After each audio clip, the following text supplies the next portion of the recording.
तो हम लोग का टॉपिक क्या है?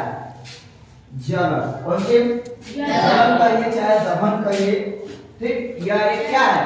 रासायनिक अभिक्रिया है। जब भी कोई चीज जलता है तो जलने की क्रिया को दहन कहा जाता है। ऑलरेडी हम पहले आपको बता चुके हैं। लेकिन अब सवाल है कि कोई भी चीज जले तो इसके लिए क्या क्या चीज का होना आवश्यक है? तो याद रखेंगे कोई भी चीज जलेगा यानी जलन की क्रिया के लिए, दहन की क्रिया के लिए 3 चीजों का होना क्या है? आवश्यक है। कितने चीजों का होना आवश्यक है? कौन कौन? तो सबसे पहला है ज्वलनशील पदार्थ का होना। कोई भी पदार्थ कब जलेगा? जब वह ज्वलनशील पदार्थ होगा तो। जैसे इस पुस्तक में अगर हम आग लगाए तो जल जाए, क्यों? यह ज्वलनशील है। यानी अगर हम पत्थर ले ले और उसमें आग लगाने की कोशिश करें तो उसमें लगेगा? नहीं लगेगा, क्योंकि वह अज्वलनशील पदार्थ है। तो दूसरा चीज है ज्वलन ताप तक पहुंचाने का उपाय।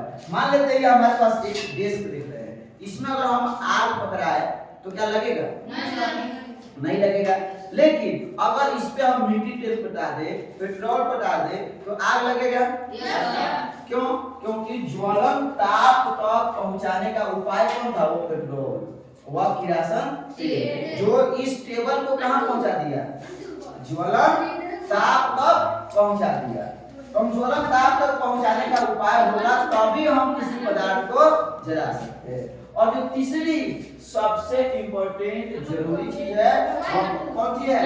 वायु, यानी हवा की उपस्थिति। बिना हवा के हम किसी भी चीज को जला नहीं सकते। कैसे? जैसे यहाँ पर मोमबत्ती देख सकते हैं, थोड़ा एक गिलास लेके आओ, अभी देखते हैं। तो हम यह बता रहे हैं कि जलन के लिए तीसरी चीज है वह वायु है।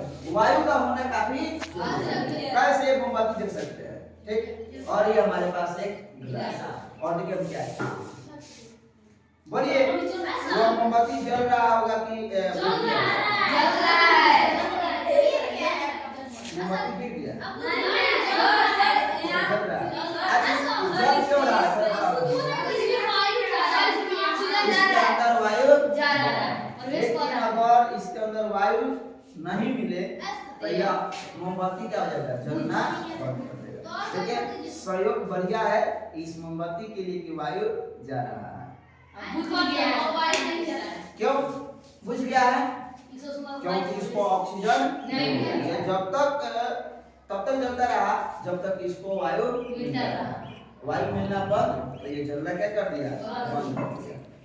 इसमें एक और चीज है, मोमबत्ती के बारे में बताया जाता है कि मोमबत्ती अगर जल रहा है और इससे जो धुआं निकलता है उस धुआं के पास भी अगर आप माचिस ले जाते हैं तो जलना शुरू कर देता है। लेकिन यहाँ पर वो धुआं नहीं है, नहीं तो जल जाता है।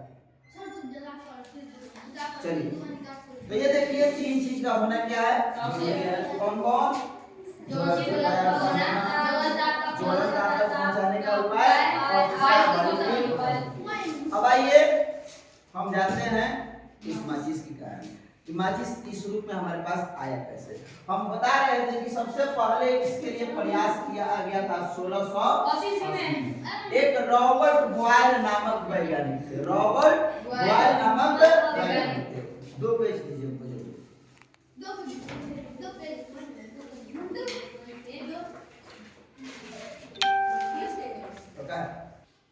तो माचिस की कहानी को समझने के लिए हम 2 कागज लिए, ठीक। रॉबर्ट बॉयल ने ऐसा ही प्रयास किया था। उनके पास 2 कागज का टुकड़ा था। एक कागज के टुकड़े पर देख सकते हैं रंग इसका क्या है? सफेद। क्या लगा हुआ था? सफेद फास्फोरस लगा हुआ था। क्या लगा हुआ था? सफेद फास्फोरस। और एक जो कागज का टुकड़ा था उस पर सल्फर लगा हुआ था। अब क्या हुआ? ये सफेद फास्फोरस वाला कागज का टुकड़ा जब इसके संपर्क में आया तो क्या हुआ? मान लेते आया तो क्या हुआ? वह जल गया। और इस तरह का वह बार बार प्रयास किए तब उनको मालूम चला कि भाई इस तरह से भी माचिस बनाया जा सकता है। अब देखिए, लेकिन व्हाइट फास्फोरस काफी खतरनाक होता है। वह अगर तापमान अधिक रहे तो खुले में ही जल सकता है। तो ये खतरनाक था। लेकिन क्या हुआ 1845 ईस्वी में जब रेड फास्फोरस का आविष्कार हो गया, रेड फास्फोरस को खोज लिया गया, तब जाकर लुंडस्टान, एक नाम याद रखेंगे, लुंडस्टान नामक वैज्ञानिक ने 1855 ईस्वी में, कब 1855 ईस्वी में, ठीक, रेड फास्फोरस देख सकते हैं, ये जो माचिस का डिब्बा है इस पे क्या लगा रहता है, रेड फास्फोरस, और इसका जो तिल्ली है, इस तिल्ली के ऊपर क्या लगा रहता है, पोटेशियम क्लोराइड लगा रहता है। इस दोनों की विशेषता है कि यह अपने आप नहीं जलता है, ठीक। जब इस दोनों के बीच में टक्कर होता है, घर्षण होता है, तभी यह क्या होता है। तो इस तरह से 1855 में बढ़िया वाला माचिस यानी सेफ्टी माचिस का क्या हुआ, आविष्कार हुआ, जिसका प्रयोग हम और आप प्रतिदिन अपने घरों में करते हैं। तो इस तरह से रहा माचिस की कहानी।